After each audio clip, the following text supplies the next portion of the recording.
इतिहास तथ्यों का एक संस्करण है जिसमें उन घटनाओं का जिक्र होता है जो या तो सामाजिक महत्व की होती है या जिन्हें महत्वपूर्ण बना दिया जाता है। जवाहरलाल नेहरू के इस विचार के साथ नमस्कार और स्वागत है। आज हम भारत चीन सीमा विवाद की जटिल दुनिया में उतर रहे हैं। खासतौर पर दो शब्दों पर ध्यान देंगे जो हम अक्सर सुनते हैं, मैकमोहन रेखा और LAC यानी वास्तविक नियंत्रण रेखा। और ये चर्चा आज इसलिए भी जरूरी है क्योंकि हाल ही में एक अमेरिकी रिपोर्ट में चीन की रक्षा रणनीति का जिक्र आया और उसमें अरुणाचल प्रदेश को चीन के मुख्य हितों में से एक बताया गया है। हमारी आज की बातचीत का आधार इंडियन एक्सप्रेस में छपा एक लेख है जिसमें चीन में भारत के पूर्व राजदूत अशोक के कांथा के साथ एक इंटरव्यू शामिल है। ये विषय UPSC की तैयारी कर रहे उम्मीदवारों के लिए तो बहुत ही महत्वपूर्ण है, लेकिन हम सबके लिए भी ये समझना ज़रूरी है कि हमारे पड़ोस में चल क्या रहा है। तो चलिए शुरू से शुरू करते हैं।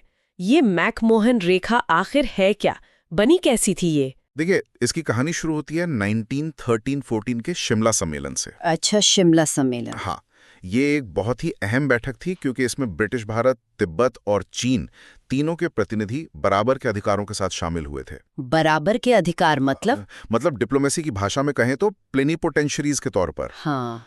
तो इसी सम्मेलन के दौरान मार्च 1914 में ब्रिटिश भारत और तिब्बत के प्रतिनिधियों ने आपस में कुछ पत्रों का आदान प्रदान किया और इसी के जरिए पूर्वी क्षेत्र यानी आज का जो हमारा अरुणाचल प्रदेश है, वहां की पारंपरिक सीमा को पहली बार एक कह सकते हैं औपचारिक रूप दिया गया। लेकिन चीन का तो हमेशा से यही कहना रहा है कि उन्होंने इससे कभी माना ही नहीं। ये तो उनके पूरे तर्क की बुनियाद है। हाँ, और यहीं पर मामला दिलचस्प हो जाता है। इन बारीकियों को समझना बहुत जरूरी है। बताइए। देखिए, चीन ने 27 अप्रैल 1914 को सम्मेलन के मसौदे पर दस्तखत किए थे। एक मिनट, उन्होंने हस्ताक्षर किए थे? हाँ, मसौदे पर। लेकिन जब 3 जुलाई को अंतिम समझौते पर हस्ताक्षर करने की बारी आई तो उन्होंने मना कर दिया। अच्छा, तो उन्होंने मना कर दिया? हाँ, लेकिन और ये सबसे जरूरी बात है, उनकी आपत्ति भारत तिब्बत सीमा को लेकर नहीं थी। तो फिर किस बात पर थी? उनकी आपत्ति थी बाहरी तिब्बत और आंतरिक तिब्बत के बीच की सीमा को लेकर। ये एक बहुत ही महत्वपूर्ण बात है जिसे अक्सर नजरअंदाज कर दिया जाता है। उस समय मतलब 1911 में किंग राजवंश के पतन के बाद तिब्बत पर चीन का कोई नियंत्रण था ही नहीं, तो तिब्बत को अंतर्राष्ट्रीय संधियां करने का पूरा अधिकार था। तो आप कह रहे हैं कि चीन आज जिस मैकमोहन रेखा का विरोध करता है, उस समय उसकी असल आपत्ति उस रेखा से थी ही नहीं। ये तो पूरी कहानी ही बदल देता है। बिल्कुल, यही इस मामले का सबसे अहम पहलू है। उनका जो आज का तर्क है वो ऐतिहासिक रूप से कमजोर पड़ जाता है। ठीक है, तो एक तरफ हमारे पास मैकमोहन लाइन है जिसकी अपनी एक कहानी है, लेकिन फिर ये दूसरा शब्द कहाँ से आया, वास्तविक नियंत्रण रेखा या LAC? ये विवाद में कैसे शामिल हो गया? ये शब्द पहली बार 1959 में सामने आया। 1959 में? जी, उस समय के चीनी प्रधानमंत्री ज़ो एनलाई ने 7 नवंबर को जवाहरलाल नेहरू को एक खत लिखा। उस खत में उन्होंने LAC शब्द का इस्तेमाल किया। और क्या मतलब था उसका? उन्होंने प्रस्ताव दिया कि दोनों देशों की सेनाएं पूर्व में मैकमोहन रेखा से और पश्चिम में उस रेखा से 20 किलोमीटर पीछे हट जाएं, जहां तक उनका वास्तविक नियंत्रण है। तो एक तरह से ये चीन का दिया हुआ एक नया कॉन्सेप्ट था। नेहरू जी का क्या जवाब था इस पर? नेहरू ने इस विचार को तुरंत खारिज कर दिया था। उनके लिए पूरी तरह से अस्वीकार्य था। तो अगर नेहरू ने इसे सिरे से खारिज कर दिया था तो फिर यह हकीकत कैसे बन गई? मतलब जो चीज कागज पर खारिज हो गई वो आज इतनी बड़ी सच्चाई कैसे है? ये 1962 के चीनी आक्रमण के बाद एक तरह से हम पर थोपी हुई सच्चाई बन गई, जिसे फैट अकॉम्प्ली कहते हैं। जब चीन ने हमला किया और फिर अपनी सेना वापस बुलाई तो जमीन पर एक वास्तविक नियंत्रण रेखा उभरकर सामने आ गई। चीन का जो 7 नवंबर 1959 वाली LAC का विचार था वो भारत के लिए मानना नामुमकिन था। क्यों? क्योंकि ऐसा करने का मतलब होता अक्साई चीन पर चीन के कब्जे को कानूनी मान्यता दे देना। और मुझे लगता है कि चीन की LAC की परिभाषा भी कोई पत्थर की लकीर नहीं थी। बिल्कुल नहीं, यही तो सबसे बड़ी समस्या थी। चीन की LAC की अवधारणा एक लचीली और लगातार बदलती रहने वाली रेखा थी। बदलती रहने वाली मतलब जो रेखा वो 1956 में बता रहे थे वो 1959 तक बदल गई और 1962 तक और आगे खिसक आई, और हर बार ये बदलाव भारत के नुकसान में होता था। मतलब ये तो चीन के लिए बहुत ही सुविधाजनक स्थिति थी। एक ऐसी रेखा बनाओ जो अस्पष्ट हो और जिसे आप अपनी मर्जी से आगे पीछे कर सको। सही पकड़ा आपने। लेकिन इन सब के बावजूद हम जानते हैं कि भारत ने आगे चलकर LAC की अवधारणा को औपचारिक रूप से स्वीकार कर लिया। ये एक बहुत बड़ा यू टर्न लगता है। ऐसा क्यों हुआ? ये एक व्यवहारिक कदम था जो उस समय के हालात की मांग थी। इसे समझने के लिए हमें 1986-87 में जाना होगा। अच्छा। उस समय पूर्वी क्षेत्र के वैंगडुंग में चीनी घुसपैठ हुई थी। भारत ने इसका बहुत मजबूती से जवाब दिया, ऑपरेशन चेकर बोर्ड के तहत। इससे सीमा पर तनाव बहुत बहुत ज्यादा बढ़ गया था। लगभग युद्ध जैसे हालात थे। तो माहौल बहुत तनावपूर्ण था। बहुत ज्यादा। तो उस तनाव ने यह साफ कर दिया था कि सीमा पर शांति बनाए रखने के लिए एक ठोस व्यवस्था की तत्काल जरूरत है। और इसी पृष्ठभूमि में 1993 में प्रधानमंत्री PV नरसिम्हा राव की चीन यात्रा के दौरान सीमा शांति और अमन चैन समझौते पर हस्ताक्षर हुए। और इसी समझौते में हमने LAC को माना। हाँ, इसी समझौते में भारत ने LAC की अवधारणा को स्वीकार किया।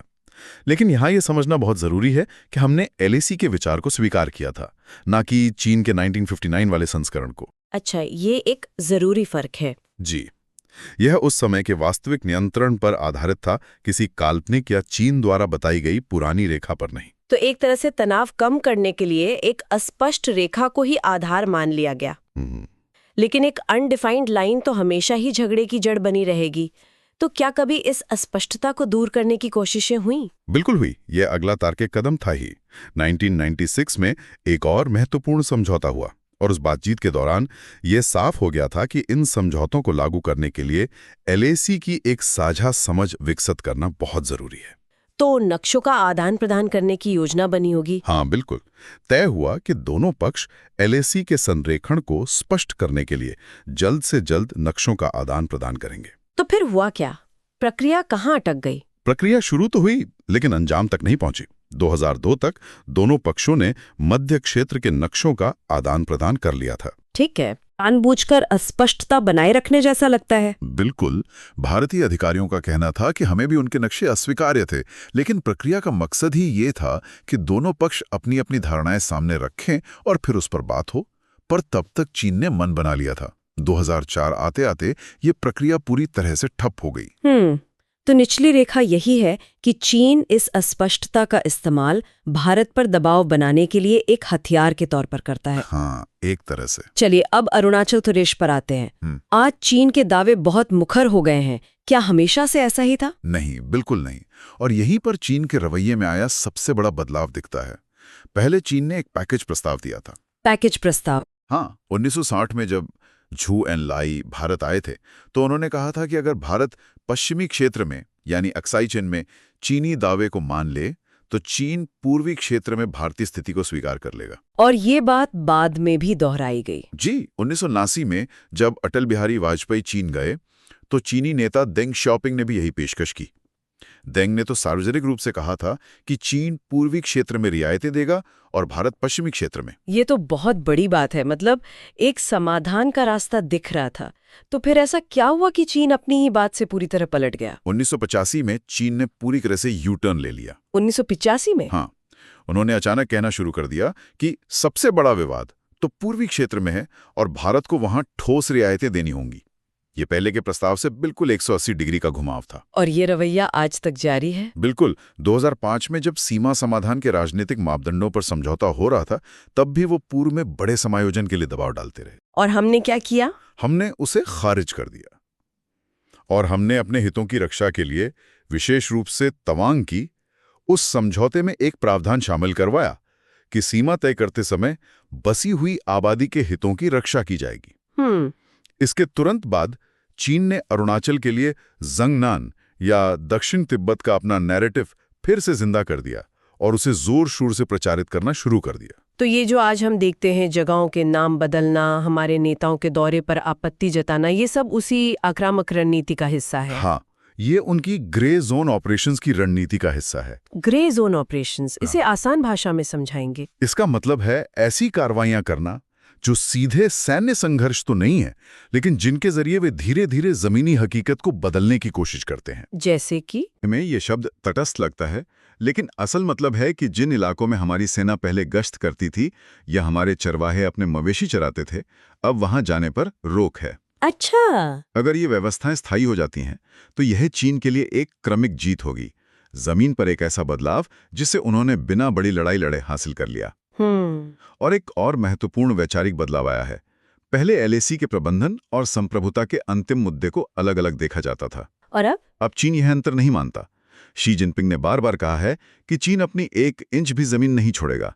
उनका जो मुख्य हित वाला सिद्धांत है, अब उसका दायरा बढ़कर संप्रभुता और क्षेत्रीय अखंडता से जुड़े सभी दावों तक पहुंच गया है। तो आज की चर्चा का सार ये है कि मैकमोहन रेखा का एक स्पष्ट ऐतिहासिक आधार है, वहीं दूसरी ओर एलएसी एक अस्पष्ट चीन द्वारा गढ़ी गई अवधारणा है जिसे चीन अपने सामरिक लाभ के लिए इस्तेमाल करता है। बिल्कुल। और अब चीन किसी समझौते के रास्ते से हटकर ग्रे जोन रणनीति के जरिए आक्रामक क्षेत्रीय दावों की ओर बढ़ गया है, जहां वे इंच इंच करके जमीन पर नियंत्रण बदलने की कोशिश कर रहे हैं। बिल्कुल सही। और आज की ये चर्चा श्रोताओं के लिए एक विचारणीय प्रश्न छोड़ जाती है। ये देखते हुए कि चीन अब एलएसी और संप्रभुता के मुद्दों में कोई अंतर नहीं कर रहा है और वे ग्रे जोन अभियानों के माध्यम से लगातार यथास्थिति बदलने की कोशिश कर रहे हैं, तो भारत को अपनी सैन्य निवारक रणनीति से आगे बढ़कर ऐसे कौन से नए राजनीतिक और आर्थिक कदम उठाने चाहिए जिनसे चीन की इस इंच इंच कर जमीन पर कब्जा करने की रणनीति का प्रभावी ढंग से मुकाबला किया जा सके? एक बहुत ही जरूरी सवाल। अगर आपको ये गहन चर्चा पसंद आई तो कृपया लाइक करें, सब्सक्राइब करें और अगर आपके कोई सवाल हैं तो कमेंट्स में जरूर पूछें। अगले अंक में